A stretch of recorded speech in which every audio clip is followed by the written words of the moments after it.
Hey guys, it's Sean O'Connell, the managing director here at CinemaBlend, and it is officially Disney Plus Day. The new Disney streaming service has launched, and that means the highly anticipated Star Wars television series, The Mandalorian, is live for us to watch. Now, this is going to be one of those one episode at a time series and not a full binge, so we decided this would be an ideal time for us to bring back Sean Reacts to TV shows that you guys are hopefully really excited about. And I'm going to do it for the entire series of The Mandalorian, which means that you guys are going to want to go down, hit subscribe, turn on your notifications because there are 8 episodes of this highly anticipated Star Wars show, and you're going to want to watch me watch all 8 of them. I have tried my best to avoid getting spoiled on anything Mandalorian prior to pressing play on this, but because Twitter is what Twitter is, I at the very least know that there is some big huge surprise at the end of the episode. Yay me! Let's find out what it is together though. I'm about to press play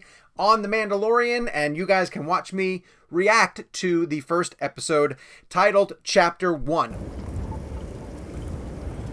I mean, the production values on this already are amazing. Ooh.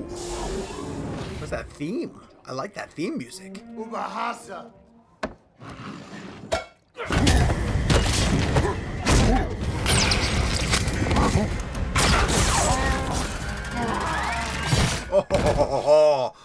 Oh, nice. Is that a bounty puck? Is that me? Yeah, that's you, brother. I can bring you in warm, or I can bring you in cold. Ooh, there is a theme. What?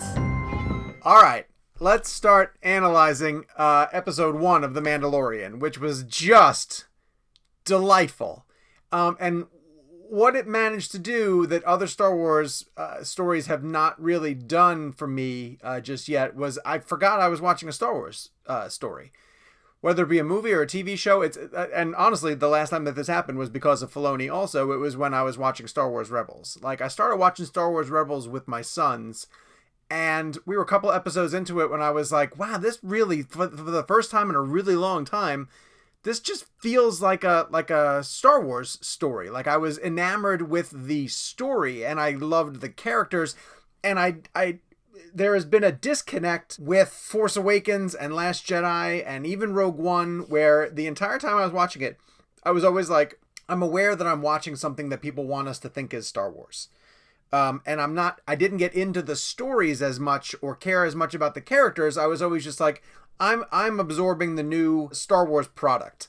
I don't feel that with this. I'm in on the story. The story looks fantastic, and I'm ready to follow along with wherever the Mandalorian is going, particularly because I'm interested in the character of the Mandalorian, as played by Pedro Pascal, and just the way that the show has put us into this new sliver of the corner of the galaxy that definitely does feel like an offshoot of the Return of the Jedi era Star Wars. It's practical effects. It is character driven. It looks fantastic. It's got a great pace to it.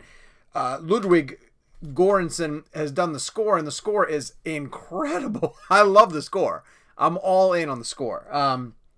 It has a sort of Indiana Jones-esque vibe to it. I even think the little town where they did the shootout had a Raiders of the Lost Ark kind of feel to it too. It's as if Favreau were sort of tapping into the sets that were pulled from, and of course Kathleen Kennedy, Frank Marshall worked on the Indiana Jones series with Steven Spielberg and George Lucas, of course. So it's not out of the realm of possibility that Favreau is giving a big shout out to that series. The casting of Nick Nolte is great. His voice lends such weight and gravitas to that character. I'm very confused by the reveal at the end. It's a baby Yoda? What? I don't really know what that is, but I like the fact that the Mandalorian chose to eliminate the droid and preserve his asset, because Werner, obviously another bit of amazing casting. Werner said you could potentially bring this asset back deceased for half the cost, but we don't necessarily want that to happen. Again, it's the attention to detail that Dave Filoni brings, and I think pairing him with Jon Favreau is a tremendous first step for this series. Filoni just loves everything about Star Wars, and he understands the fabric of what makes these stories tick. He did it in Rebels, he did it in Clone Wars. Definitely feels like he's doing it here too. Terrific introduction to what looks to be a fascinating character. What I also love too is like there's different aspects of why people get into Star Wars, whether it's for the heroes and the villains, clear cut.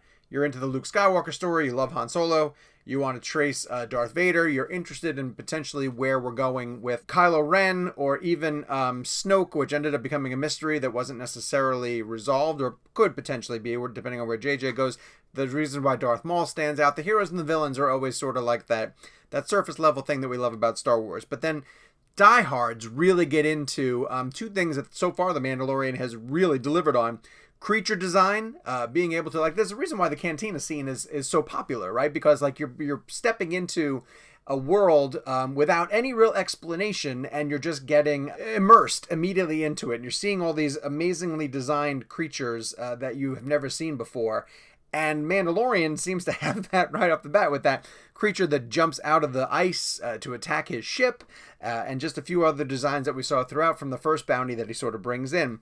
And ships. Ships is another huge thing that Star Wars fans love, and you get a nice sort of blast of ship design and ship usage, and so I think there are plenty of places that we can go in the remaining 7 episodes.